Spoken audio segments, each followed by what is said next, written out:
subscribe to my channel and also press this bell icon.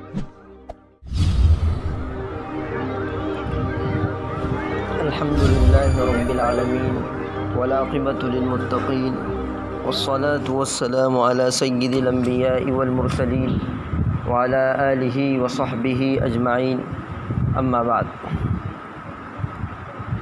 اللهم صل على سيدنا محمد وعلى آل سيدنا محمد وبارك وسلم.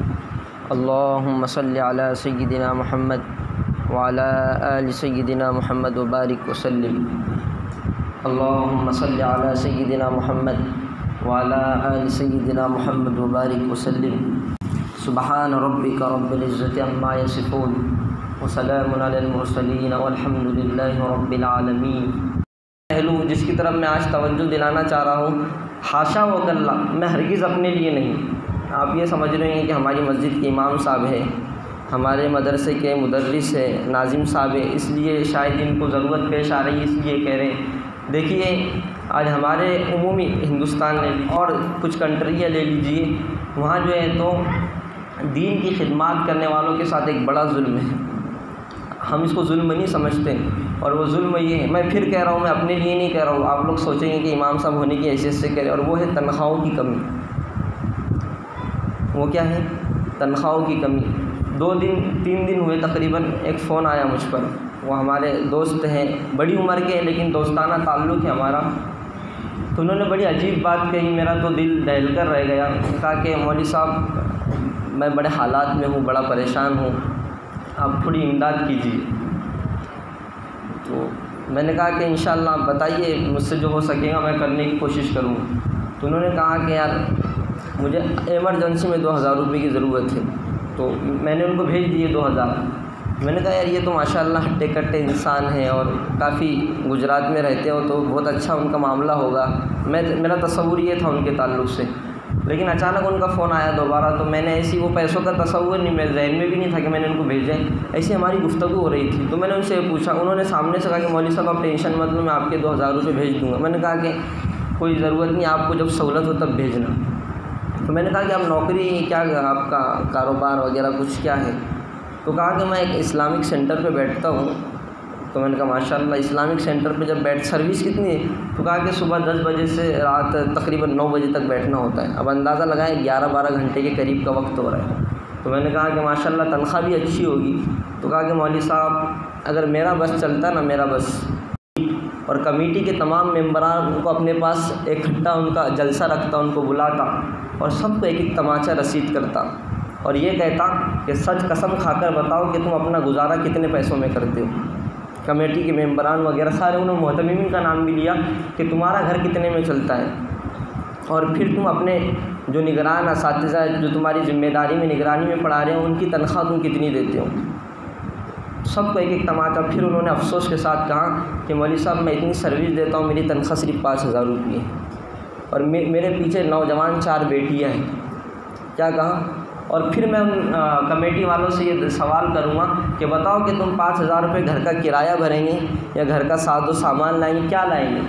اور کہا کہ یہ ظلم ہے میرے ساتھ. میں نے کہا کہ آپ تو گجرات میں تو ایسا نہیں ہونا چاہیے. کہا کہ مولوی صاحب معاف کریے گا، ہمارے پاس سب سے زیادہ اگر کسی کی درخواست ہے تعاون کے تعلق سے تو مسجدوں کے اماموں کی ہیں، مدرسے کے مکتب کے مدرسین کی، کہ ہماری تنخواہوں میں کچھ نہیں ہوتا. تو یہ حالات ہیں. تو دیکھیے پھر گزشتہ دنوں مولانا عارف صاحب مکہ مسجد میں کھڑے ہوئے تھے. مدارس کے حالات تو سب کے سامنے. لاک ڈاؤن کی وجہ سے علماء اکرام جو ہے تو ہاتھ گاڑیاں لگا رہے ہیں. لاک ڈاؤن کی وجہ سے علماء اکرام مستری کے کام پر جا رہے ہیں. بہت افسوس کا مقام ہے. دوستوں میں یہ نہیں چاہتا کہ آپ ان کو لے جا کر کے کچھ ہدیے تحائف دیں، میں یہ نہیں کہہ رہا ہوں، لیکن میرا اپنا کہنا یہ ہے کہ آپ ان کی تنخواہ اتنی دے. کیونکہ دیکھو مدرسے جو ہے نا، مدرسے یہ آپ کے تعاون سے چلتے ہیں، مساجد آپ کے تعاون سے چلانے والے اللہ ہیں، لیکن آپ کو اللہ نے ذمہ دار بنایا ہے. اگر آپ اپنی ذمہ داری میں کوتاہی اور کمی کریں گے نا تو کل قیامت کے دن اللہ کے یہاں سوال کا جواب دینا ہوگا. افسوس کی بات یہ ہے، ہمارا ایک جگہ جانا ہوا تو میرے ساتھ کچھ شرکا بھی تھے، تو میں نے وہاں تھوڑا نوٹ کیا. ہمارے اساتذہ ہم کو یہ کہا کرتے تھے کہ کسی جگہ جانا ہو تو کچھ باتیں نوٹ کر لیا کرو. تو ہم ایک جگہ گاڑی پارکنگ میں کھڑے کرنے کے لیے گئے، تو اس پارکنگ میں گاڑی کھڑے کرنے والے نے 1 گھنٹے کے ہم سے 30 روپئے مانگے. کتنے؟ 1 گھنٹے کے 30 روپے مانگے۔ اب آپ بتائیں کہ 1 گھنٹہ گاڑی زیادہ قیمتی ہے کہ آپ کی اولاد زیادہ قیمتی ہے؟ گاڑی زیادہ قیمتی ہے یا آپ کی اولاد زیادہ قیمتی ہے؟ ایک وہ کار جس کی کوئی حیثیت نہیں، جو 50,000 1 لاکھ روپے کی آتی ہے، اس کو پارکنگ میں 1 گھنٹہ کھڑے کرنے کے لیے آپ 30 روپے اس کو آسانی سے نکال کر دے رہے ہیں۔ وہی بچہ جو آپ کے گھر میں ہے وہ ایک معلم کے پاس 1.5 گھنٹہ پڑھنے کے لیے جاتا ہے، آپ اس کے لیے 5 روپے نکالنے کے لیے بھی تیار نہیں ہے۔ لگائیے 100 روپے فیس اگر مکتب کی رکھتے ہیں نا، تو وہی لوگ جو انگلش اسکول میں اپنے بچے کی ہزاروں روپے کی فیس بھرتے ہیں، وہ کہتے ہیں کہ مولانا کو کہنا 100 روپے فیس زیادہ ہو جا رہی۔ وہ افسوس کا مقام ہے، ہمارے مسلمانوں کی یہ حالت ہے۔ اس لیے میں آپ احباب سے گزارش کروں گا، اپنے یہاں جو بھی جس مسجد کے بھی متعلقین یہاں بیٹھے ہوئے ہیں، وہ اپنی کمیٹی کو بٹھائیں، ذمہ داروں کو بٹھائیں، محلے والوں سے اپیل کریں کہ بھائی ان لوگوں کی طرف توجہ دینے کی ضرورت ہے۔ ہمارے یہاں بھی مکتب کے 5 معلمین ہیں، ان کی طرف بھی 2500 اور 3000 میں کچھ نہیں ہوتا آج کے دور میں۔ آپ اپنا گھر چلا کر بتائیں 2500 اور 3000 میں، آپ اپنا گھر چلا کر بتائیں 5000 روپے کی دنیا دارالاسباب۔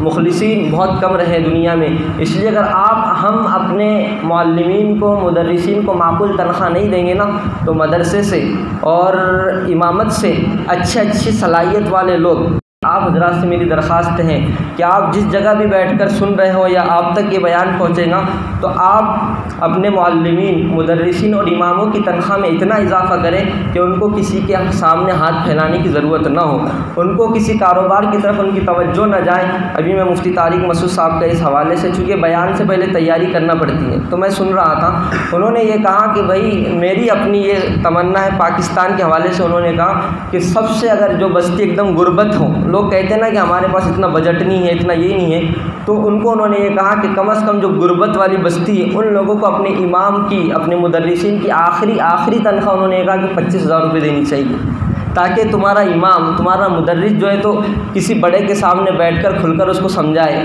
ورنہ وہ مدرس اور وہ امام جب کسی بڑے کو سمجھانے کے لیے جاتا ہے تو سامنے والا یہ سمجھتا ہے اس کی کیا حیثیت ہے جس کی 10,000 روپے تنخواہ ہے، اور یہ میرے سامنے کیا منہ بنا کر کے بات کرے گا۔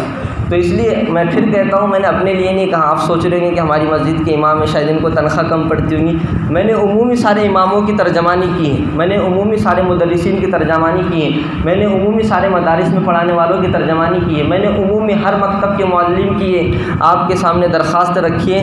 حاشا و کلا اگر میں نے اپنے لیے کیا ہوا تو اللہ مجھے معاف کرے، میری آواز تمام معلمین کی آواز ہے، میری آواز تمام مدرسین کی آواز ہے، اس لیے آپ ذمہ دار ہیں، آپ کے تعاون سے مدارس چلتے ہیں، آپ کے تعاون سے مساجد چلتی ہیں، اور دیکھیے نتیجہ یہ ہوا کہ جب مدارس اور مکاتب یہ حکومت کے ہاتھوں میں گئے تو آج تالے لگنے کی بات آ گئی۔ آسام کی کارگزاری دیکھیے، اور عنقریب اس پر اللہ نہ کرے یہ سکہ لگ جانا ہے کہ آسام کے تمام مدارس جو ہے تو اسکول میں تبدیل ہو گئے۔ تو یہ کیوں ہوا؟ اس کی طرف نظر ثانی کرنے کی ضرورت ہے۔ وقت تو تھوڑا زیادہ ہو گیا، اس کی بھی معافی چاہوں گا۔